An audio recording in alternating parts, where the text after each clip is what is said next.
What does the word static mean?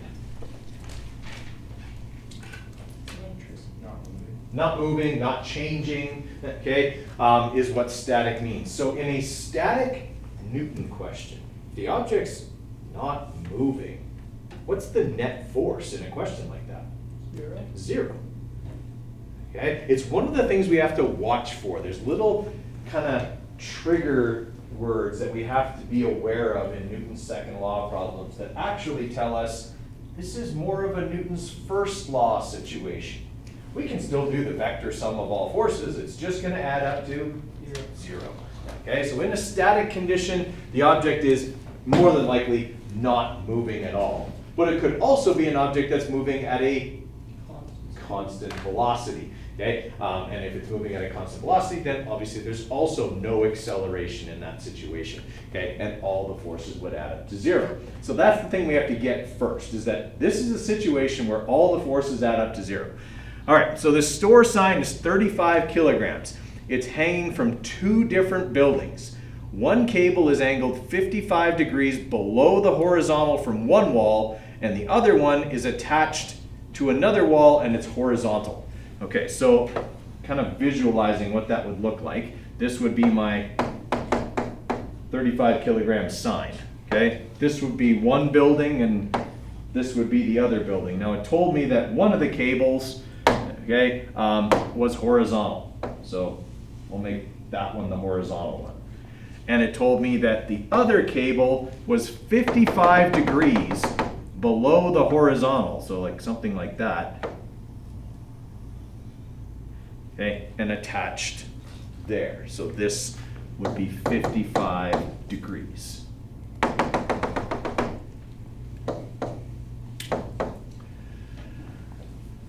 Okay, so that's cable 1. The blue one is cable 1, okay? And the black one is cable 2. They want to know what's the tension in cable 2. In other words, how hard is cable 2 pulling the sign? We already know what direction cable 2 is pulling the sign. It's pulling the sign Towards the wall. towards the wall. Exactly. All right. What are the forces in this question? We got cable 2 that's pulling horizontally. We got cable 1 that's pulling at an angle. Gravity. And gravity. You'd be surprised how often people forget about gravity if it's not explicitly stated in a question.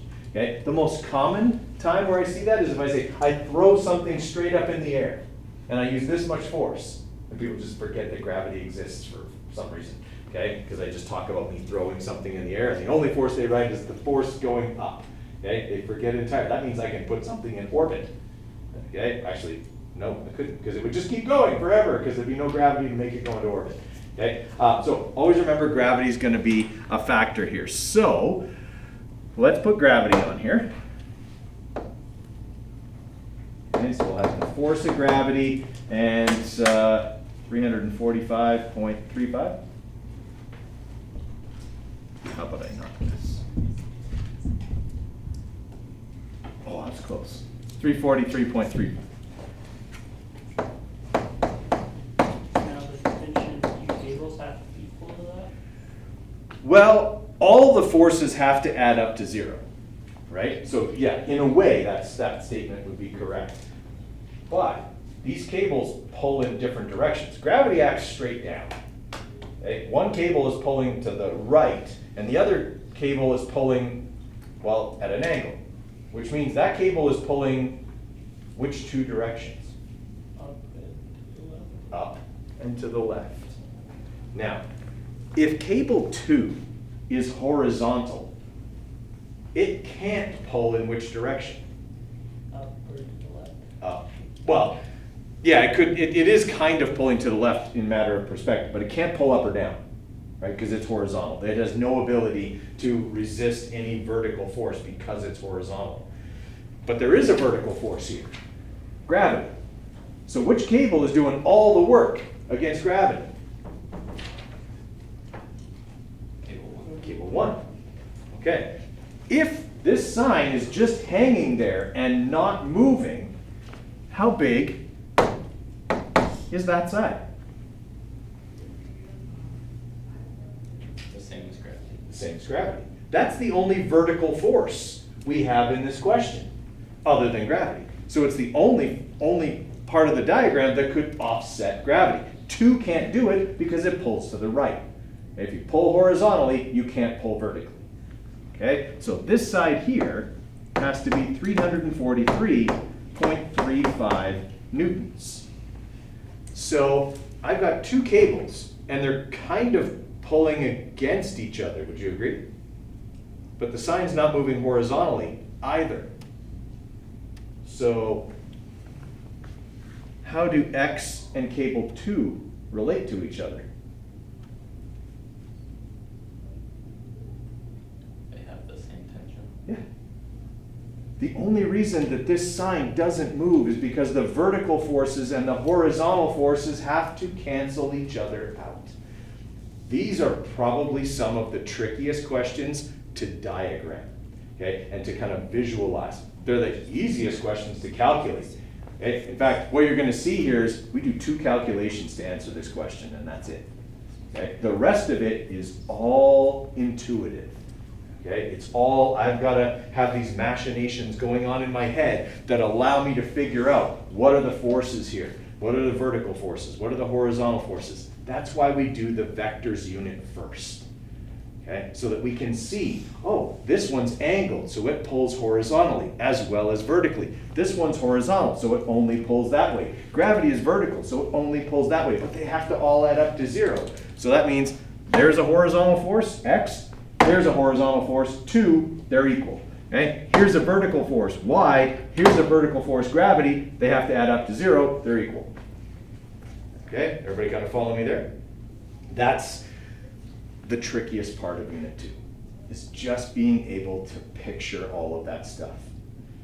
Okay, soon you will see the world as I do, as free body diagrams with arrows going everywhere, even though they don't exist in reality. Now you know why physicists are also weird. Okay.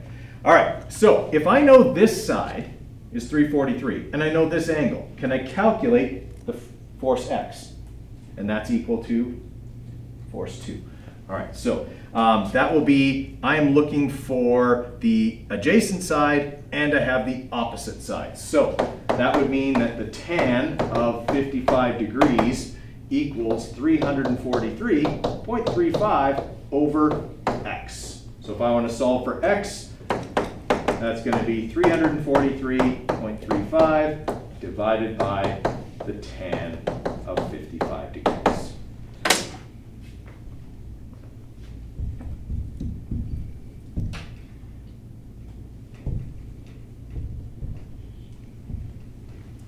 Okay, so cable 2 is pulling to the right with 240 newtons. Actually, I think we only have 2 significant digits. 2.4 times 10 to the 2. Newtons to the right would be cable 2. X is actually to the left. Okay? Again, this is why we spend so much time on this. It takes experience to start being able to visualize all those forces and kind of make sense of a question like this. Okay? But once it's explained, you're like, oh yeah, if it's not moving, all the forces have to work out, and I can set it up as X's and Y's. I just have to make sure that they all add up to 0. It doesn't end up, I mean, how much math did we do? We multiplied 35 by 9.81, and then we did 1 trig calculation. Okay? I mean, for a question like this is maybe a 4-mark question. Your diagram, calculating gravity, this calculation, and your answer. But it's trickier than that. It seems like it should be worth more because you had to do so much in your head.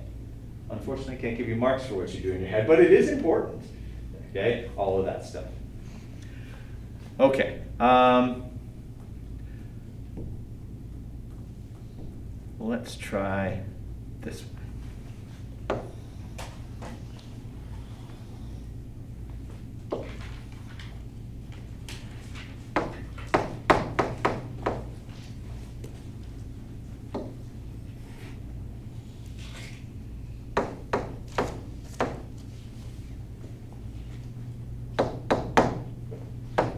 I know I made cable A and cable B look like they're different angles, but they're not. Okay, so I've got a 25 kilogram mass suspended between two cables that attach to the same point and form a V. Okay? The angle of that V is 100 degrees. What's the tension in each cable? Okay, give you a minute to work on that one.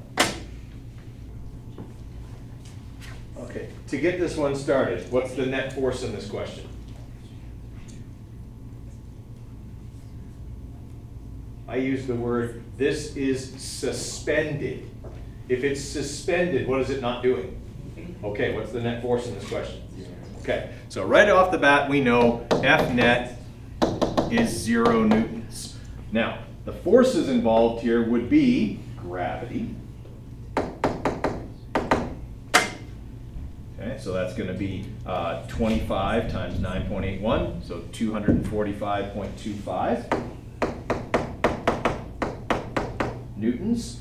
Okay, and then obviously the two cables. Now, since the two cables make a perfect V, are they going to have the same tension in them? Yes. Okay. Now, does each cable pull up and over? Okay. So maybe think about something like this if you're stuck.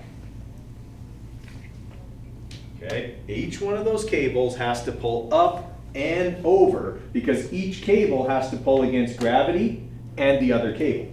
Horizontally, it pulls against the other cable. Vertically, it pulls against gravity. All right, I'll give you a couple more minutes and see how you do here. All right, so a very common mistake that people make when they're doing a question like this is they make this vertical part this number. Okay? Remember, there are how many cables? 2. If you make that side 245.25, you're saying both cables are pulling up with 245.25 newtons. What is that thing doing? Flying upwards at 9.81 meters per second squared because you have a force equivalent to its own weight throwing it up in the air. Okay, I have to take that force and do what to it? Divide it by 2. So I'm finding each cable. Okay, each cable will hold half of the weight of the object. Okay, it's just a little thing, but it's something that often people don't see the first time they do a question like that. All right, so 122.625. Okay, would be the vertical part of either cable. All right, now I know this angle here was 100. If I'm splitting it in half, that means this angle here is 50 degrees. Can I find the hypotenuse, which would be the tension in the cable now? Yeah, which you probably did, okay, but maybe you used the full value. All right, so I'm going to take that 122.625. It's the adjacent side, so I know that the cos of 50, okay, equals 122.625 divided by A. All right, so I just do a little manipulating here. A equals 122.625 divided by the cos of 50 degrees, and I'll have my answer. Oops.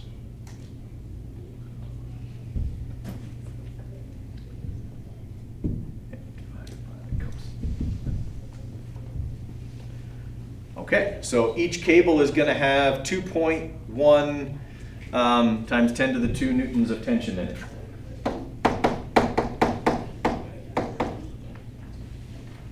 Okay, everybody all right with that?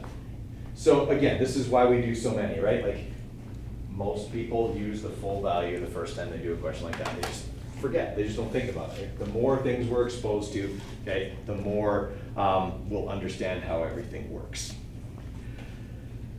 Okay, yesterday we did some system questions.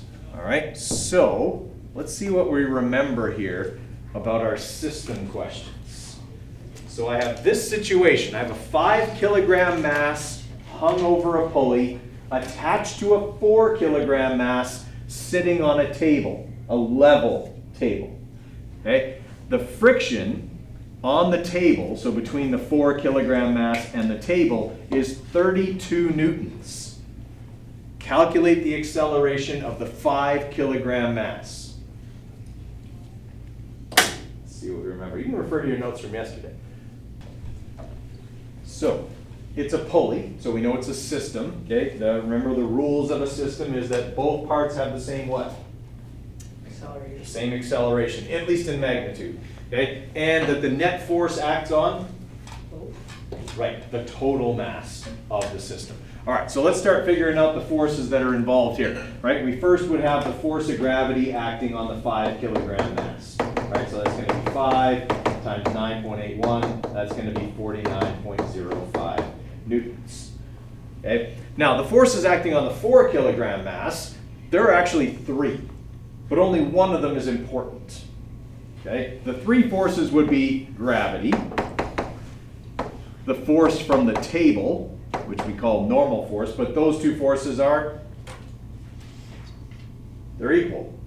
That box isn't moving vertically, it's sliding along the table. So we don't really have to worry about those forces because they add up to 0. They don't contribute to a net force in this situation. They're there, but we don't have to worry about them.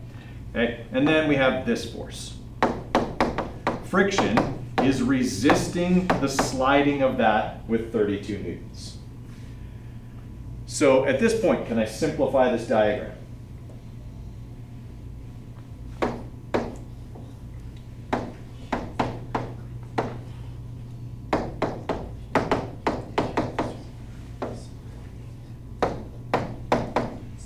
That's really what's going on here, right?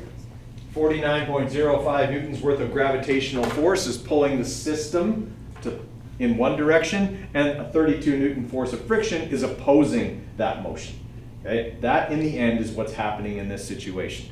All right, so what we're going to end up with here is what, 17.05 newtons as a net force? Okay, so F net will be 49.05 minus 32, 17.05 newtons as our net force. And then, if I want to calculate the acceleration, right, then I go F net divided by M, okay, and that'll just be the 17.05 divided by 9, so it'll be like 1.8 or something like that. 1.89. So 17.05 divided by 9. Okay, so we only have one significant digit here. So my answer would be 2 meters per second squared down. Why am I putting down on there? Because it asks for the acceleration of the 5 kilogram. Right. If a system question asks about a particular part, you can give the vector. This question could also be worded in what's the acceleration of the system. Then you couldn't give a direction because one part goes forward and the other part goes down. Okay? Making some sense there? All right. Did we still do all the same things we've done on every other question, including the static one? Right? Even on the static ones, I went F equals m times a. I just knew it was 0.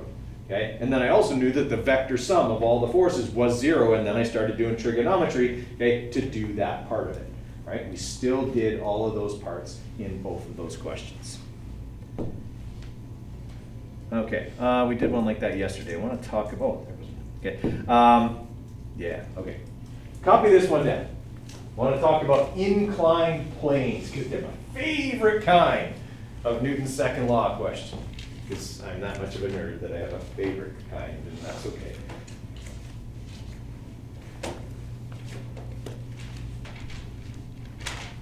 All right. If you put a box on a ramp, more than likely it's going to do what? Slide down. Probably going to slide down, unless there's a lot of friction on the ramp, or the ramp's not very stiff, or steep, okay? Then it might not. Then it would maybe stick, or maybe it would slide at a constant velocity instead of accelerate, okay? So most of the time, though, especially if it was a frictionless ramp, it would slide, okay? What makes it slide down the ramp? Gravity. Okay, so should I draw, as a free body diagram, should I draw gravity there? Which way does gravity pull? Right. Okay, so I got to take that off. That is absolutely not true. Gravity goes like this. Okay? It actually pulls the object straight down that means slightly in to the incline. Okay? Now, can I calculate that force of gravity right now? Right, 10 times 9.81, so it's going to be 98.1 newtons. Okay. What else is acting on that? Because if gravity's the only force, that thing had better slide down that ramp at 9.81 meters per second squared. Friction. Okay? It's a frictionless ramp. But yes, otherwise, friction could be there and friction would go up the ramp. Friction always acts opposite. Okay? It's a frictionless ramp. What else? What's keeping the box from falling through the ramp? The normal force. The ramp itself. Anytime you set something on something else, if it doesn't fall, it's because that something else is pushing up. Okay? Even if that thing is inclined, okay, it's still pushing up. And it always pushes perpendicular to the surface. Okay? So there is a normal force going this way, perpendicular to the ramp itself.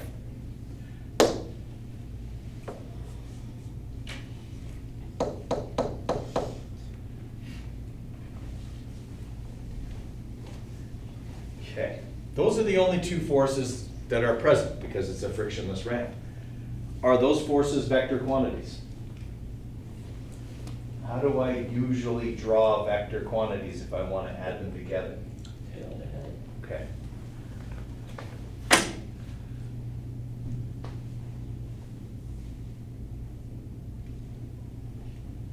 All right, I just put those tail to head. Does that mean that the resultant would look like this?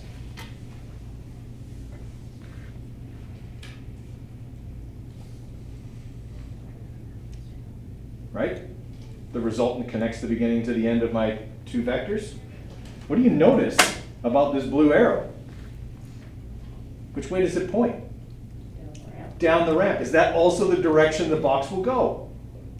Gee, funny that, eh? Okay. There's a reason boxes slide down ramps. It's because the net force between gravity and the ramp is pointing down the ramp. Okay? If you want to push something up a ramp, then you've got to push up the ramp harder than that force. Okay, so that force ends up being, the net force, sorry, ends up being up the ramp. Now, in this situation, this is the net force, but we also call it F parallel. So those are two parallel lines. Okay, so we just draw F with two little parallel lines beside it. That is the force parallel. It is the force that is the result of gravity and the normal force acting on the object, and it always points down the ramp. Okay? Now, if there was friction, okay, as Chase pointed out, then I would have also another force, and it would point up the ramp, just drawing things tail to head, right? Well, then my net force would be this little bit. It would still be down the ramp. It just wouldn't slide as quickly because friction would be there. Okay, sort of making sense? And if there was maybe not friction, but maybe let's say I was pushing this thing up the ramp. Okay, well then I would have an applied force. Now my net force would be up the ramp and the object would accelerate up the ramp. Okay, but F parallel is always there. Okay, F parallel is always going to be this side of that triangle. Okay, it is the net force between normal force and gravity, and you'll have to calculate it in basically every inclined plane. Speaking of which, how would I go about that? Okay, calculating that side. Using 30 degrees. Right. Using the 30 degrees I was given. Where should I put this 30 degrees in this triangle? Okay. Here or here?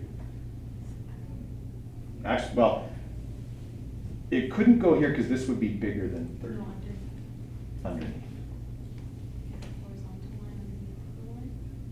Oh, okay, yes, that would also be 30, absolutely. There's just no triangle down there. I could put it there for sure, because it would be similar triangles. I had never even thought of that. This is a great insight. But I also want to put it here, because this triangle, and that one that you would make right there, I just don't know what the other sides would be, they would all be 30 degrees.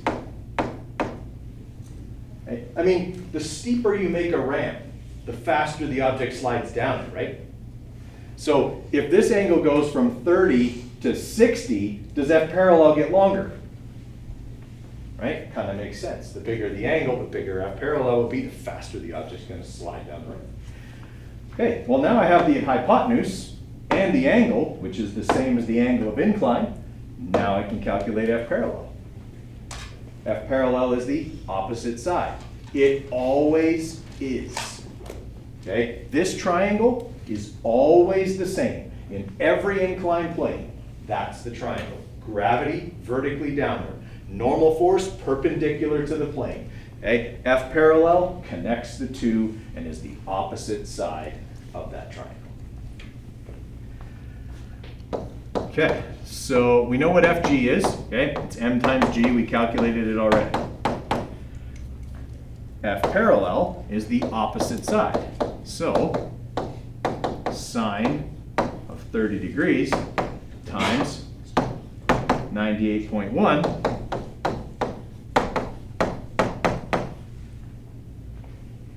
F parallel will be 49.05 newtons.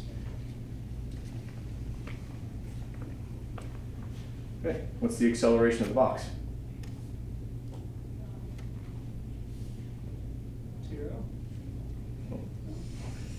Yep, these are the only two forces, right? I calculated F parallel. In this situation, is F parallel my net force? It is. It's the vector sum of the only two forces that were there. And I just did that part, right? That thing that we say we do in every single question. I just did the vector sum of all forces. It's 49.05. Okay, well then F net divided by mass should give me acceleration. 49.05 newtons divided by 10 kilograms. Actually, we would only have, what, two significant digits here, so 4.9 meters per second squared down ramp, or down incline, or downhill, but never down. Why? That would mean it's falling through the ramp. Down is vertically down. Okay, you have to specify it's down the hill or something. Okay, does that make some sense? All right, so inclined planes come up all the time. Okay, this is like if you ever did the soapbox derby race here in town. Okay, this is what makes you go down the hill. All right, and you can add in all the other forces, right? Like your brakes would apply friction. Brakes accelerate you up the hill, right? So they would slow you down. All of those things could be added in, and you could calculate how fast you would be going at the bottom of the hill if you knew all those numbers. Okay. Questions there? All right.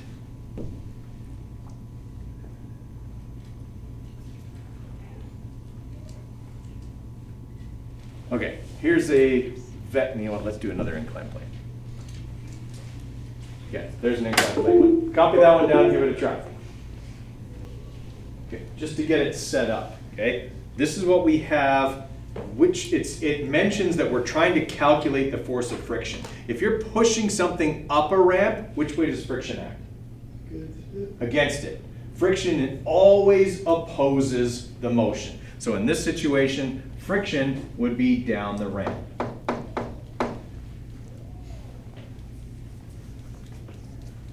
Okay, now here's the other trick. I told you it's a 340 Newton box. What did I give you? How much you're pushing it? Oh, I'm pushing it with 200 newtons. I gave you the weight. That is such a common trick, and it catches people all the time. I did not give you the mass. I gave you the weight. Is that one of the numbers you need inside that triangle? Weight is which force? Force of gravity. Okay, so that 340 newtons is this side. Right there. A lot of people will multiply that by 9.81 again, okay, thinking I gave them the mass. Always watch for units. Okay? If I give you a box in newtons, I told you how much it weighed, not what its mass is. Okay, give you a few more minutes. Hopefully that gets you started if you were stuck. Okay, I gave you one really important number without giving you the number in this question. What two words in this question gave you that number? Charlie? Constant velocity. If this object is moving at a constant velocity, what is the net force in this question? 0. Okay, so if the net force is 0 in this question, that means forces up the ramp and forces down the ramp cancel. Okay, what force is acting down the ramp that I haven't drawn or calculated yet? Oh, I put friction on there. I drew it, I didn't calculate it yet because it's the final step. What other force should be on that diagram that points down the ramp?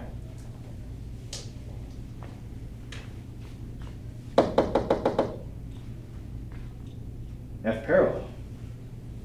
Every inclined plane has an F parallel. It always acts down the ramp because it's the vector sum of gravity and the ramp.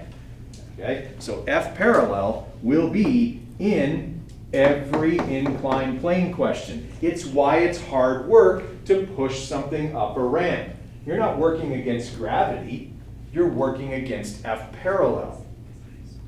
Okay, so F parallel is always going to have to be there.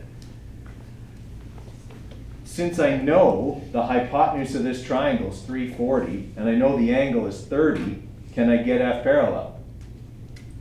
Okay, so F parallel would be the sine of 30 times 340, so that should be 170 newtons. Okay, so F parallel is 170 newtons. How big is friction? 30. How'd you figure that out? 200 minus 170. Right. If there's 200 newtons up the ramp, there has to be 200 newtons down the ramp. Otherwise, this object would accelerate. And we were told it's traveling at a constant velocity. Okay, if it's a constant velocity, there's 200 newtons down the ramp. That means the missing 30 is the force of friction. Okay, was there any rocket science worthy math in that question? Okay, you're going to hear me say this a lot. What makes Newton questions hard is not the math. It's figuring out what math to do. Okay, and that involves having to see the situation.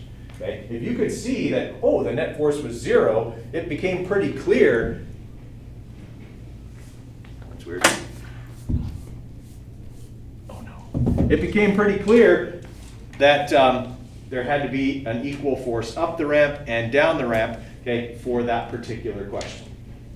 Okay, does that sort of make sense? There's just a lot of that kind of experience that we have to build, right? And it's totally okay if you're talking to each other, you know, and trying to figure that out together. As you gain experience, you'll need that less and less. Okay, but in the early going of Newton, it's a good idea to, you know, two heads are better than one kind of a situation. All right? Okay, we probably won't get this one done, but okay, the situation sets up like this. Which way should friction point? Up the ramp. Kids sliding down, friction always opposes. Okay, friction needs to go this way, and then after that, it's like every other one. Okay, everybody good with that? We'll finish that one up on Monday.